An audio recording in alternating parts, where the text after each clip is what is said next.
Allahu Akbar, Assalamualaikum warahmatullahi wabarakatuh. Alhamdulillahil wahidil ahad alladzi lam yalid wa lam yulad wa lam yakul lahu kufuwan ahad. Ahmaduhu subhanahu wa ta'ala wa ashkuruhu ala ni'amih. Allahumma fasalli wa sallim wa barik wa karrim ala sayyidina Muhammadin wa ala alihi wa ashabihi wa atba'ihi wa ummatihi ajma'in, amma ba'du. Faqad qala ta'ala fi kitabihil karim wa huwa asdaqul qailin. A'udzu billahi as-sami'il 'alim minasy syaithanir rajim. Afahasibtum annama khalaqnakum 'abathan wa annakum ilayna la turja'un. Fata'ala Allahul malikul haqq, la ilaha illa huwa rabbul arshil karim. Wa qala an-nabiy sallallahu alaihi wa alihi wasallam, inna Allah ta'ala yunzilul ma'unata ala qadril mu'unah wa yunzilu sabra ala qadril bala. Sadaqallahul aliyyul azim wa sadaqa rasuluhun nabiyyul habibul karim. Wa nahnu ala dhalika minasyahidin wasyakirin walhamdulillahi rabbil alamin. Yang saya hormati, saya muliakan para asatidz, guru-guru kita semua. Yang saya hormati, saya muliakan segenap takmir Masjid Baitul Izzah. Yang saya hormati, saya muliakan ayahanda bunda para jamaah salat subuh rahimakumullah. Bersyukur kita kepada Allah atas seluruh nikmat Allah, yang mana Allah telah memberikan nikmatnya pada kita semua, sehingga alhamdulillah dengan nikmat Allah lah hari Sabtu subuh kali ini Allah hadirkan kita di Masjid Baitul Izzah dalam rangka melaksanakan amalan-amalan ibadah dari solat sunnah tahiyatul masjid, qabliyah subuh, zikir, doa, solat subuh berjamaah, dan ditutup dengan pengajian rutin. Mudah-mudahan seluruh amal-amal ibadah yang kita lakukan semuanya diterima oleh Allah Subhanahu wa ta'ala. Amin ya Allah ya Rabbal alamin. Rahmat teriring salam semoga Allah curahkan, semoga Allah limpahkan selalu kepada Nabi kita, Rasul kita, yaitu baginda Rasul Muhammad sallallahu alaihi wa alihi wasallam. Ayahanda bunda rahimakumullah, kita bacakan Fatihah terkhusus saudara-saudara kita yang sedang menunaikan ibadah haji.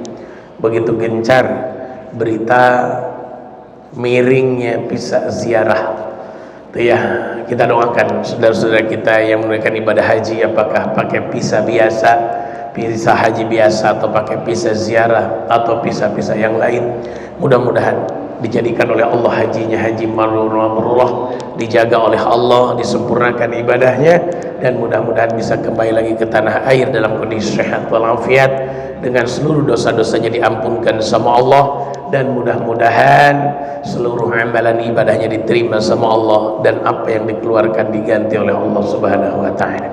Ala hadhihi niyah wa ala kulli niyatin shalihah wa ila hadratin nabiyil mustafa Muhammadin sallallahu alaihi wasallam wa ala alihi wa ashabihi wa azwajihi wa dhurriyyatihi wa ahlil baitihil kiram. Syulillahi lahumul Fatihah. A'udzu billahi minasyaitonir rajim. Bismillahirrahmanirrahim. Alhamdulillahi rabbil alamin, arrahmanir rahim, maliki yaumiddin. Iyyaka na'budu wa iyyaka nasta'in. Ihdinas siratal mustaqim, siratal ladzina an'amta 'alaihim ghairil maghdubi 'alaihim waladdallin. Amin.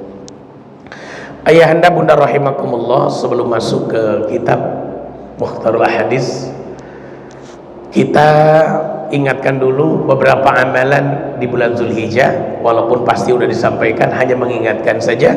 Yang pertama, amalan yang pertama, mulai maghrib kemarin tanggal 1 bulan Zulhijjah sampai nanti tanggal 11 Zulhijjah, bagi yang mau berkorban, tahan tidak potong kuku, tahan tidak potong rambut. Ini adalah amalan larangan tapi sunnah hukumnya. Dilarang motong kuku, dilarang motong rambut, dilarang mencukur bulu-buluan yang ada di tubuh. Mulai tadi malam maghrib, sekarang udah mulai berlaku ya, sampai nanti hewan yang kita korbankan disembelih sesuai hadis Nabi Muhammad sallallahu alaihi wasallam, idza halla hilal dzilhijjah wa arada ahadukum ayyudhi falyumsik an sya'rihi wa adfarihi. Apabila sudah masuk tanggal bulan Zulhijjah dan kalian bermaksud ingin berkurban, maka tahan kuku, tahan rambut, jangan dipotong. Ya, silakan bapak yang punya bewok, biarkan bewoknya.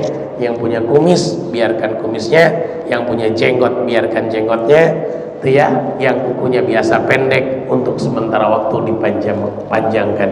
Ini adalah amalan sunnah dari baginda Nabi Muhammad sallallahu alaihi wasallam. Yang kedua, mengingatkan 1 Zulhijjah sampai 10 Zulhijjah adalah hari-hari terbaik untuk beramal soleh. Maka apabila ada yang mau berpuasa hari ini, mau bersedekah hari ini, mau baca Quran hari ini, begitu dilipat gandakan kualitas pahalanya. Silakan perbanyak amal soleh mulai hari ini sampai 10 hari terakhir, diperkuat, ditambahkan lagi kualitas amal ibadah kita, karena begitu indah, begitu hebat Allah siapkan 10 hari pertama di bulan Zulhijjah. Yang ketiga adalah tanggal 9 Zulhijjah, disebutlah dengan istilah hari Arafah. Ayahanda, bunda, saya ingatkan, saya ngajak, mari kita menyiapkan diri untuk berpuasa pada hari itu, yaitu tanggal 9 Zulhijjah. Niatnya puasa Arafah sesuai hadis Nabi Muhammad sallallahu alaihi wasallam, shaumu yaumi arafata yukaffiru dzunuba sintaini maudiyatan wa mustaqbala.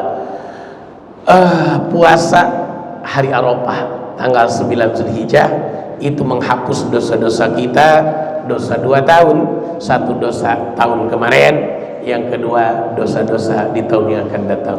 Oleh karena itu, mari kita berpuasa insyaallah, kalau tidak berubah hari Ahad tanggal 16 Juni itu bertepatan dengan 9 Zulhijjah.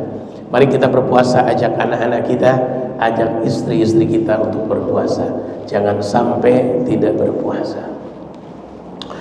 Yang ketiga, amalan utama adalah bertakbir, bertahmid di malam Idul Adha. Bukan hanya di Masjid Baitul Izzah, tapi di rumah-rumah mari kita gemakan takbir, gemakan tahmid sampai hari tasyrik tanggal 13 bulan Zulhijjah. Begitu panjang takbir tahmid dalam rangka mengagungkan Allah, mengesahkan Allah. Itu kalau Idul Fitri hanya 1 malam, tapi Idul Adha sampai 4 malam, 4 hari. Maka silahkan diramaikan untuk bertakbir. Jangan handphone yang takbir, jangan tip yang takbir, tapi betul-betul suara kita begitu indah, kita menghidup-hidupkan malam Idul Adha. Pagi harinya disunahkan untuk mandi karena ingin menghadiri sholat Idul Adha. Mari kita sama-sama mandi besar. Niatnya, niat saya mandi besar untuk menghadiri sholat Idul Adha, sunnahkan Allah Ta'ala. Ingat bedanya Idul Fitri dengan Idul Adha. Diingatkan kembali, kalau Idul Fitri sunnah makan dulu, kalau Idul Adha tidak disunahkan makan dulu. Jadi maaf bapak-bapak yang makan, yang minum, yang ngerokok, 10 Zulhijjah insyaallah bertepatan dengan 17 Juni hari Senin, maka sebelum subuh sudah nggak makan, sudah nggak minum, sudah nggak ngerokok sampai khatib Idul Adha turun dari mimbar. Setelah khatib Idul Adha turun dari mimbar, maka monggo, mau makan apa, mau makan daging sesembelihan boleh, mau makan nasi uduk boleh, karena itu amalan yang dicontohkan oleh baginda Nabi. Kalau Idul Fitri sunnah makan dulu, membuktikan bahwa itu sudah tidak puasa. Makanya dalam amalannya Idul Adha sunnah dipercepat mulainya, Idul Fitri sudah diperlambat mulainya. Contoh, kalau Idul Adha 6:30 sudah bisa dimulai, kalau Idul Fitri 7:30 bisa dimulai. Kenapa bisa begitu? Idul Fitri tujuannya untuk silaturahim, mengumpulkan banyak orang. Kalau Idul Adha dipercepat karena dalam rangka akan menyembelih hewan kurban biar cepat dimulai. Nah, ini yang masih Bapak perdebatan, di mana sih keterangan ini? Ada di kitab Bulughul Maram. Apabila hari raya jatuh hari Jumat, maka di kitab Bulughul Maram disampaikan hari itu kalau kita tidak sholat Jumat dibolehkan, tapi tetap kalau saya lebih baik sholat Jumat, saya pahalanya gitu ya. Tapi kalau ada orang hari raya Idul Adha dia sholat, hari raya Idul Fitri dia sholat, bertepatan hari itu hari Jumat, maka dibolehkan tidak sholat Jumat. Itu adanya di kitab Bulughul Maram hadisnya.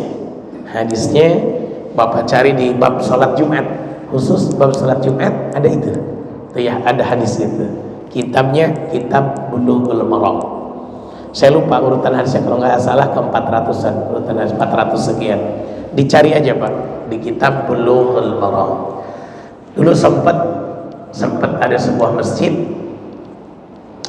dia nyembelih imam sholat Idul Adha hari Jumat, dia nyembelih lah, lagi nyembelih tiba waktu sholat Jumat, tapi posisi udah kotor semua pakaian. Kalau ditinggalkan semua dia ikut sholat Jumat, khawatir maaf tidak terjaga daging, karena itu musola bukan masjid, khawatir tidak terjaga, maka dia meneruskan pekerjaannya, yang lain dipersilahkan untuk sholat Jumat. Ya, sekali lagi kalau ada orang melakukan itu, kita jangan menyalahkan langsung, khawatir ketahuan kebodohan kita. Ada dasar hukumnya di kitab Bulughul Maram di bab sholat Jumat, cari ya di sana. Selanjutnya jangan dibiasakan sholat Idul Adha tidak mendengarkan khutbah. Suka ada itu orang sholat Idul Adha-nya ikut, bagian khutbah pulang. Idul Adha, Idul Fitri dengan khutbahnya itu satu paket. Kalau lihat beberapa perintah, wanita menstruasi aja dianjurkan untuk hadir dalam rangka sholat Idul Adha atau Idul Fitri. Untuk apa? Untuk mendengarkan nasihat dari khatib. Jadi kalau kita bapak-bapak punten, mohon maaf, merasa udah sholat Idul Adha lalu pulang, itu perilaku yang tidak dibenarkan sama sekali. Tahan sampai khatib turun dari mimbar, tahan, itu amalannya. Terakhir, tidak ada amalan yang paling baik setelah sholat Idul Adha, bukan salaman, bukan pulang kampung, tapi amalan yang paling dicintai sama Allah adalah menyembelih hewan kurban. Silahkan ayahanda, saya paham betul di Baitul Izzah nih, di komplek Arafah itu begitu hampir semua keluarga berkorban. Hampir, saya pun selalu kebagian tiap tahun dikirim lewat Gojek. Tahun ini juga kirim lagi aja, karena hari Ahadnya di pesantren itu ada pengajian umum, jamaahnya sekitar ya 300-400 orang. Saya sudah menjanjikan kalau dapat daging mau masak makan bersama daging kurban gitu. Jadi Bapak kalau ada berkenan, silahkan mau ditasarufkan ke tempat kami di pesantren tuh ya, warga miskin di sana, mangga silahkan tuh ya. Makanya saya nyembelih 2 ekor sapi, kepalanya saya pinta ya, walaupun atas nama saya, ke jamaah yang lain saya pinta untuk acara itu ya, untuk acara itu. Kalau yang lainnya dibagikan ke fakir miskin, tapi kepalanya kita pinta ya. Oke, jangan berdebat tentang boleh nggak yang korban makan. Sudah biasa perdebatan itu ada. Prinsipnya dalam hukum fikih sudah paham semua, korban sunnah boleh makan setengah. tapi sunnahnya sepertiga. Itu ya. Boleh juga tidak makan korban sunnah, sodakohkan aja semua. Itu yang pertama. Tapi kalau korban nazar, yang keduanya korban nazar itu tidak boleh makan kurban dari binatang yang kita korbankan. Makanya ada seorang ustaz yang ahli betul dalam bab kurban, dia mengatakan jangan dicampur antara orang korban wajib yaitu korban nazar dengan korban sunnah, karena khawatir yang korban makan, itu ya, khawatir yang korban makan dari korbannya. Tapi kalau dari korban orang lain itu boleh, dari korbannya tidak boleh, ya. Sampai begitu, saking hati-hatinya. Ayahanda bunda rahimakumullah, tidak ada larangan banyak dalam kurban, hanya dua hal. Satu, tidak boleh dijadikan upah. Yang kedua, tidak boleh dijual. Cuman gitu doang larangannya, nggak ada banyak ya. Adapun syarat binatang yang dikurbankan harus sempurna umurnya, sempurna sehatnya, sempurna fisiknya, dan sempurna dagingnya. Tidak boleh belum cukup umur dikorbankan. Yang kedua, tidak boleh binatang sakit dikorbankan. Yang ketiga, tidak boleh binatang cacat dikorbankan. Yang keempat, tidak boleh binatang kurus dikorbankan. Lamu khafiha, yang gak ada dagingnya, nah, jangan dikorbankan. Insyaallah kalau di sini udah paham semua. Cuman kalau ada yang belum paham, saya cuma ngingetin doang. Tuh ya. Pak Ustadz, saya jadi panitia korban dapat apa? Kalau lihat hadisnya, yang korban mah enak. Likulli sya'ratin minas subhasanah. Setiap helai bulu yang nempel di kulit itu adalah kebaikan. Itu ya. Di hadis yang lain, wa innaha lata'ti yaumal qiyamah biquruniha wa adlafiha wa syariha. Apa yang kita korbankan hari kiamat akan datang bulunya, akan datang tanduknya, akan datang telapak kaki jadi saksi buat kita. Lalu kita panitia korban ngapain, dapat apa? Tapi kalau saya lihat di awal hadis itu, tidak ada amalan yang paling dicintai sama Allah adalah berkorban. Walaupun kita tidak berkorban, tapi kita sudah melaksanakan sebagai panitia korban. Itu udah dahsyat yang luar biasa. Saya mengajak ulang bapak-bapak, berkorbanlah tahun ini. Bagi yang merasa mampu, mau di sini boleh, mau di kampung sebelah boleh, mau di kampung kelahiran kita boleh, mau di Gaza boleh, mau di mana saja boleh. Yang penting berkorban. Jangan sampai nggak berkorban. Kenapa saya mengatakan jangan sampai nggak berkorban? Sayang, kita semua diancam oleh baginda Nabi, man lahu sa'atun falam yudhi fala yaqrabanna musallana. Siapa yang punya kemampuan untuk berkorban, maka jangan sampai mendekati tempat salatku. Tuh, jadi begitu dahsyat. Jadi mari kita bersama-sama, kita sama-sama berkorban, kita buktikan ketaatan kita kepada Allah. Allah tidak melihat dagingnya, Allah tidak melihat darahnya, Allah tidak melihat tanduknya, Allah tidak melihat bulunya. Yang dilihat sama Allah, walaki yanaluhu taqwa minkum, ketakwaan kita kepada Allah, kepatuhan kita kepada Allah, malu sama Allah. Inna a'tainakal kautsar fasholli lirabbika wanhar. Aku berikan kau nikmat yang banyak, maka sholatlah karena Tuhanmu. Beres sholat, sembelihlah hewan kurban. Ada pertanyaan, tapi saya temukan jawaban ini Pak di kitab Fathul Qorib. Satu sapi boleh untuk 7 keluarga, satu kambing boleh untuk 1 keluarga. Yang bagus kita patungan sapi 7 keluarga 1 ekor, atau kambing sendirian 1 keluarga. Yang paling bagus sih sebenarnya sapi sendirian, yang paling bagus tuh ya, yang paling mantap. Tapi maaf, di kitab Fathul Qorib dikatakan halaman 47 bagian pojok atas, itu di kitab Fathul Qorib dikatakan kambing sendirian itu lebih baik daripada sapi ber7. Itu aja di kitab Fathul Qorib ya. Karena kalau kita menyampaikan itu harus jelas dasar hukumnya.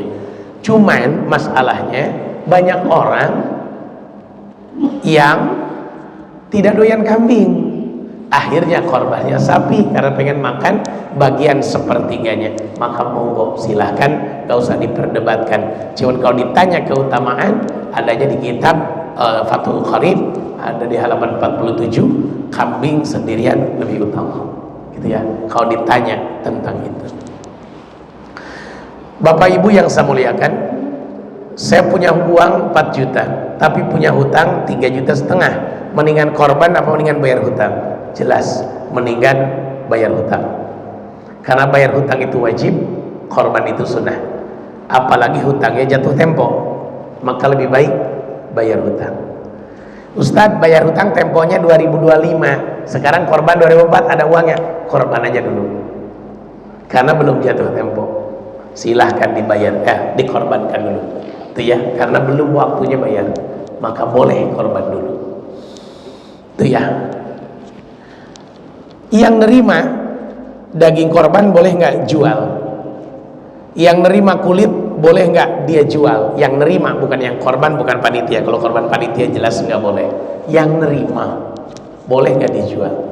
Ada beberapa pendapat yang saya pernah baca. Yang pertama, kalau kita tidak membutuhkan uang itu maka tidak boleh dijual, walaupun kita nerima. Nggak korban, kita hanya nerima doang pembagian. Tapi kalau sangat membutuhkan, kalau ini daging nggak dijual, kontrakan nggak kebayar, maka boleh, darurat gitu, boleh. Atau begini, kulit kurban kemarin tuh di Masjid Al-Amanah sampai repot masalah kulit kurban, padahal gampang banget, tinggal kasih ke fakir miskin, nanti fakir miskin yang jual mereka. Sebenarnya kan kalau kulit kurban itu lihat hadisnya adalah manfaatkan wala tattabi'uha, jangan kau jual, bahasanya begitu dari Nabi. Manfaatkan. Cuman kita ini kan memanfaatkannya bingung, dipakai apa? Satu, mohon maaf lahir batin, dipakai bedug, masa semua dipakai kulit bedug. Yang kedua, dipakai tikar, sekarang udah nggak musim sejadah pakai kulit. Kalau zaman bapak saya muda itu masih musim. Yang ketiga, dibikin kerupuk. Nah ini sebenarnya yang paling gampang, tapi belum tentu semua bisa melakukan itu.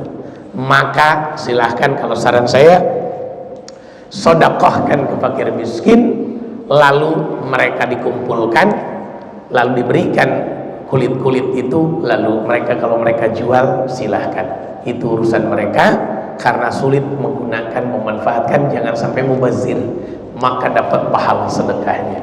Hanya satu yang saya temukan keterangan yang membolehkan panitia kalau kesulitan menjual, itu pun masih diperdebatkan. Jadi saya nggak berani Pak menyuruh begitu, karena itu masih diperdebatkan, dan itu ucapan bukan ucapan yang kuat, itu ucapan lemah sekali itu ya.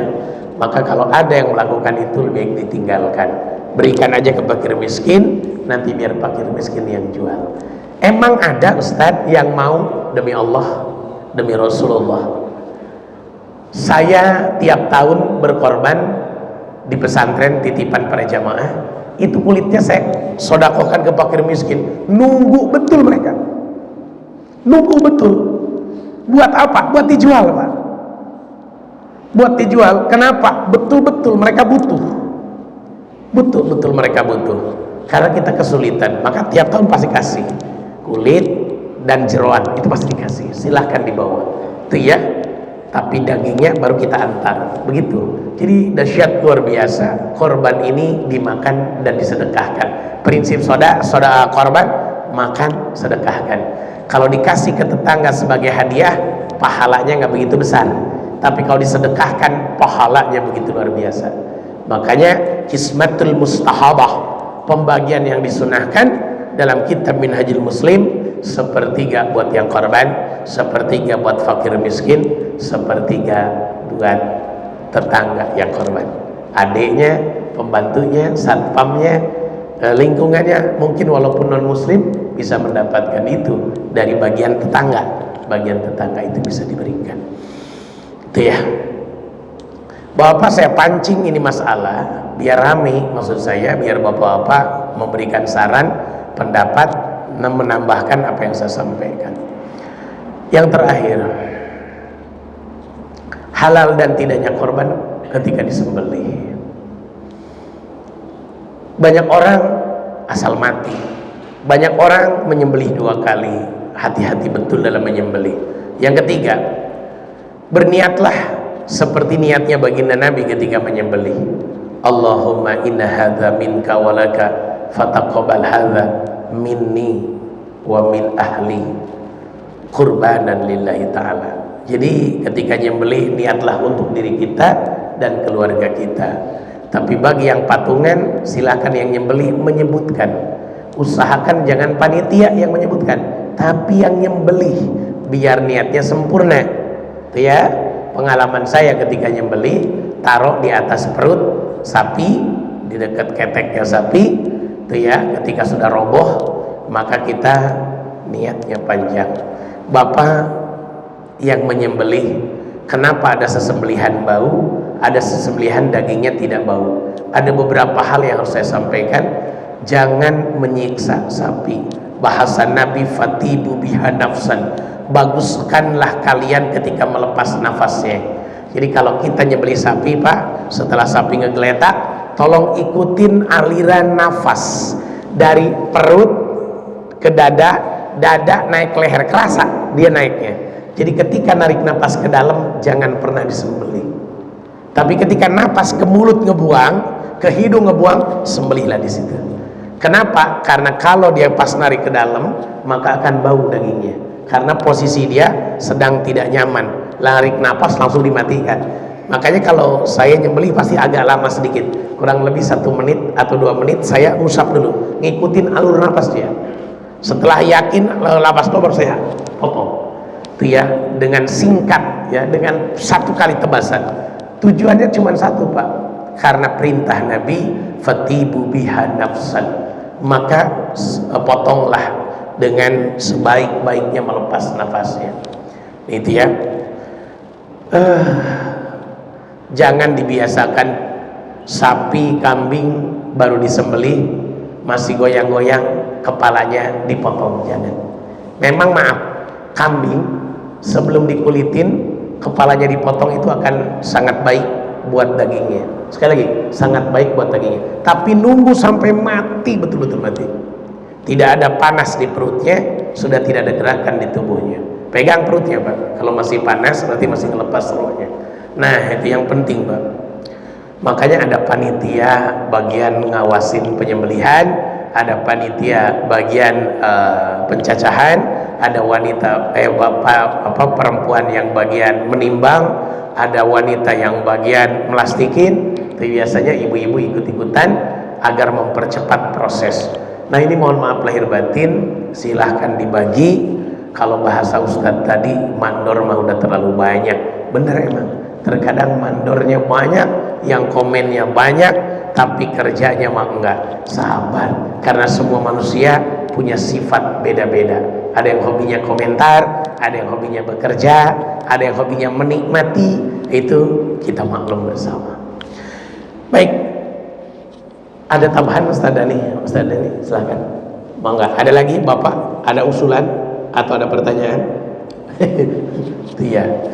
Jadi mohon maaf lahir batin, saya sampaikan ini dalam rangka, mari kita ingatkan bahwa Zulhijjah ini tanggal 1 sampai 10 nih hari pestanya amal soleh, hari pestanya kita beribadah, hari pestanya sekuat tenaga menjauhkan diri dari maksiat, hari pestanya kita mendekatkan diri sama Allah. Jangan biarkan hidup kita jauh dari Allah. Sayang, kita tidak tahu umur kita kapan diambil sama Allah. Kita tidak paham tahun kapan akan diambil sama Allah. Makanya ketika dikasih kesempatan, maka lakukanlah amal ibadah itu. Mumpung masih dikasih kesempatan. Pak, dikasih sakit dikit aja nggak enak. 2 malam ini ruku sujud saya ini nggak enak gitu. Saya pengen tahu kemarin apa sih yang bikin sholat saya nggak enak. Ternyata kolesterol saya hampir 9. Pantesan kok agak ngilu semua badan gitu ya. Ternyata kolesterol tinggi, baru dikasih kolesterol aja ruku sujud ripuh, Pak. Tuh ya. Makanya kata Nabi, ni'matani magbunun fihi makatsirun minan nas. ada dua nikmat, kebanyakan manusia tertipu dengan dua nikmat itu. Yang pertama as-sihhatu, kesehatan. Yang kedua wal firaq, kesempatan. Dikasih sehat nggak mau datang ke masjid, dikasih sempat nggak mau berkorban. Mumpung sempat, rezekinya ada, umurnya ada, tuh ya.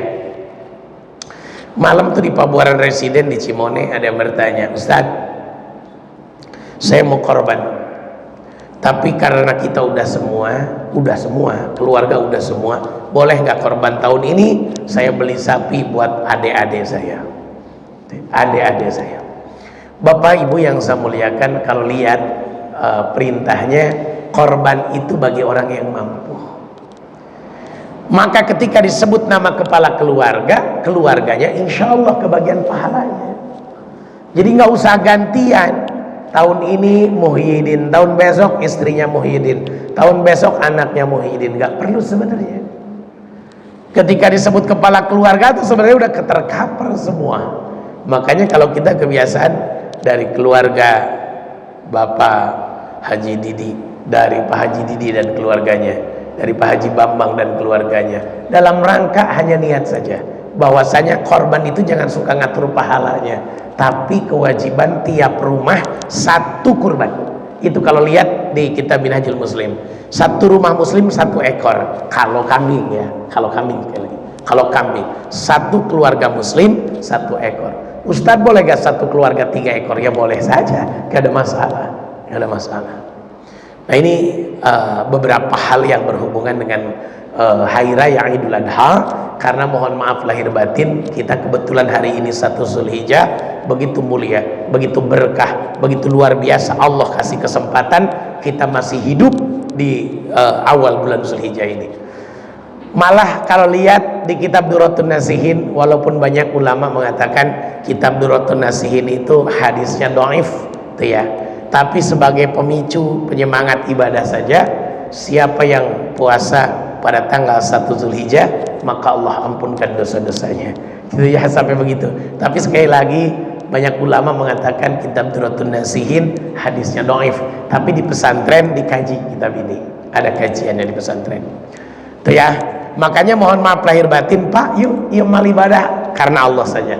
Andai pun Allah ngasih balasan ampunan, ngasih balasan rahmat, ngasih balasan surga, itu mah urusan Allah, jangan diurus sama kita. Kita melakukan aja amal ibadah karena Allah, bukan karena manusia. Jangan banyak pikiran macam-macam. Siapa yang berharap ke manusia banyak kecewanya. Tapi kalau berharap sama Allah, pasti kita akan bahagia. Siapa yang ngarepin pemberian si A, kita akan kecewa. Siapa yang ngarepin cinta si A, kita akan kecewa. Siapa yang ngarepin kesempatan dari si A, kita akan kecewa. Maka jangan pernah kita bersandar ke manusia, maka bersandarlah kepada Allah. Kalau kita minta sama Allah, Allah maha kaya. Kita minta dicintai sama Allah, Allah mencintai hambanya. Kalau kita mohon maaf, minta berlindung dari apapun, maaf, maka Allah akan memberikan perlindungan. Tidak akan kecewa, akan puas. Ustadz, saya mah belum mampu sih berkurban, jadi saya tiap tahun nggak berkorban. Kenapa? Karena kita tidak minta sama Allah. Coba dipinta sama Allah, ya Allah, berikan aku kesempatan untuk berhaji, berikan aku kesempatan untuk berkurban, berikan kesempatan aku sedekah, maka insya Allah Allah kasih. Karena di pikiran kita, saya kan belum mampu, maka terus-terusan Allah berikan jiwa kita yang tidak mampu, karena sudah tidak percaya sama Allah. Sekali lagi, firman Allah dalam Quran tidak ada yang mengecewakan satupun. Tapi ucapan manusia, walaupun dari pasangan kita atau dari orang yang kita cintai, itu banyak menyakitkan kita. Maka sabarlah dan bersandarlah kepada Allah. Wa 'alallah falyatawakkalul mu'minun. Kepada Allah lah orang beriman tawakal. Dulu ada orang bertanya, Ustadz, kok di Gaza itu, di Palestina nggak habis-habis Allah nguji? Ini hadisnya ada di kitab Nashihul Ibad. Innallaha ta'ala yunzilul ma'unata ala qadril ma'unah. Allah menurunkan pertolongan dengan ukuran yang diperlukan. Wa yunzilu sabra ala qadril bala. dan Allah menurunkan sabar dengan ukuran musibah. Jadi kalau ditanya kok Allah ini nggak sayang banget sama orang Palestina, karena Allah sudah ngukur orang Palestina itu lebih sabar. Mereka tidak takut mati. Mereka merasa ketika mati terkena bom-bom yang ada di sana, mereka menganggap surga sudah menunggu dia. Itu bedanya dengan kita. Kenapa Indonesia nggak begitu? Orang Indonesia, mohon maaf lahir batin termasuk saya, masih lebih cinta dunia daripada akhirat. Itu ya, kita nggak mau pak perang-perang kayak begitu, takut kita. Tapi masya Allah, tabarakallah, berdoalah untuk Al-Aqsa, berdoalah untuk Palestina. Andai kata Al-Aqsa sudah dibobol, andai kata Al-Aqsa sudah dikuasai, jangan salah, bisa jadi Madinah dan Mekah juga dikuasai. Maka kiamat menjadi sangat dekat sekali. Jadi oleh karena itu doakan pak, kewajiban kita doakan. Maaf lahir batin, saya tidak pernah mau nonton video Palestina, nggak tahan. Saya cukup mendengar cerita-ceritanya. Kenapa nggak tahan ngelihat? Ya Allah, hangusnya orang, hancurnya orang tuh nggak tahan. Ya Allah, begitu berat ya Allah ujian mereka. Itu ya. Jadi beruntung dan bersyukurlah kita masih bisa beramal soleh dengan tenang dan bisa mendoakan orang-orang yang lain yang jauh di sana. Itu ya. Mudah-mudahan seluruh doa-doa kita dikabul oleh Allah Subhanahu wa taala dan seluruh amal-amal ibadah kita diterima sama Allah Subhanahu wa taala. Al-Fatihah. A'udzubillahi minasyaitonir rajim. Bismillahirrahmanirrahim. Alhamdulillahirabbil alamin. Arrahmanir rahim. Maliki yaumiddin. Iyyaka na'budu wa iyyaka nasta'in. Ihdinas siratal mustaqim. Siratal ladzina an'amta 'alaihim ghairil maghdubi 'alaihim waladdallin. Fatihah yang kedua dikhususkan terkhusus buat saudara-saudara kita di Palestina, saudara-saudara kita yang sedang sakit, para tetangga kita yang sedang sakit. Mudah-mudahan mereka-mereka yang sedang sakit, yang sedang kena musibah, semuanya diangkat penyakitnya, diganti dengan sehat wal afiat. Ala hadhihi niyah wa ala kulli niyatin shalihah wal hadratin nabiyil mustafa Muhammadin sallallahu alaihi wasallam wa ala alihi washabihi wa azwajihi wa dhurriyyatihi wa lil baitihil kiram. Al-Fatihah. A'udzu billahi minasyaitonir rajim. Bismillahirrahmanirrahim. Alhamdulillahirabbil alamin. Arrahmanir rahim. Maliki yaumiddin. Iyyaka na'budu wa iyyaka nasta'in. Ihdinas siratal mustaqim. Siratal ladzina an'amta 'alaihim ghairil maghdubi 'alaihim waladdallin. Amin. Fatihah yang terakhir kita minta sama Allah agar Allah balas orang-orang yang sedekah buat masjid ini. Apakah sedekah buat operasional, apakah sedekah buat renovasi, apakah sedekah buat yatim. Mudah-mudahan semua yang sedekah dibalas di dunia dengan keberkahan, dibalas di akhirat dengan selamat dari api nerakanya Allah, dan dijamin masuk ke dalam rahmat dan surganya Allah Subhanahu wa taala. Ala hadhihi niyah wa ala kulli niyatin shalihah khusus. Al-Fatihah. A'udzu billahi minasyaitonir rajim. Bismillahirrahmanirrahim. Alhamdulillahirabbil alamin. Arrahmanir rahim. Maliki yaumiddin. Iyyaka na'budu wa iyyaka nasta'in. Ihdinas siratal mustaqim. Siratal ladzina an'amta 'alaihim ghairil maghdubi 'alaihim waladdallin. Wa'fu 'anna ya karim wa'fu anna ya rahim. Allahumma shalli wa sallim ala sayyidina Muhammadin fil awwalin wal akhirin wa barik wa karim radhiyallahu tabaraka wa ta'ala an kulli sahabati rasulillahi ajma'in. Alhamdulillahirabbil alamin. Hamdan syakirin hamdan na'imin hamdan yuwafi ni'amahu yukafi'u mazidah. Ya rabbana lakal hamdu wa lakal syukru wa lakal mulku wa huwa ala kulli syai'in qadir. Allahumma inna asbahna nushiduka wa nushidu hamalat arshik wa malaikataka wa jami khalqik annaka antallah la ilaha illa anta wahdaka la syarika lak wa anna muhammadan abduka rasuluk. Allahumma inna nas'aluka ridhaka wal jannah wa na'udzubika min sakhatika wan nar. Allahumma aslih lana dinana alladhi huwa ismatu amrina wa aslih lana dunyana allati fiha ma'ashuna wa aslih lana akhiratana allati ilaiha ma'aduna waj'alil hayata ziyadatan lana fi kulli khair waj'alil mauta rahatan lana min kulli syarr. Allahumma rabbana ighfir lana dhunubana wa liwalidayna warhamhuma kama rabbayana shighara wa li jami'il muslimina wal muslimat wal mu'minina wal mu'minat الأحياء منهم الأموات برحمتك يا أرحم الراحمين. ربنا هب لنا من أزواجنا وذرياتنا قرة أعين واجعلنا للمتقين إماما. ربنا لا تزغ قلوبنا بعد إذ هديتنا وهب لنا من لدنك رحمة إنك أنت الوهاب. ربنا آتنا في الدنيا حسنة في الآخرة حسنة وقنا عذاب النار.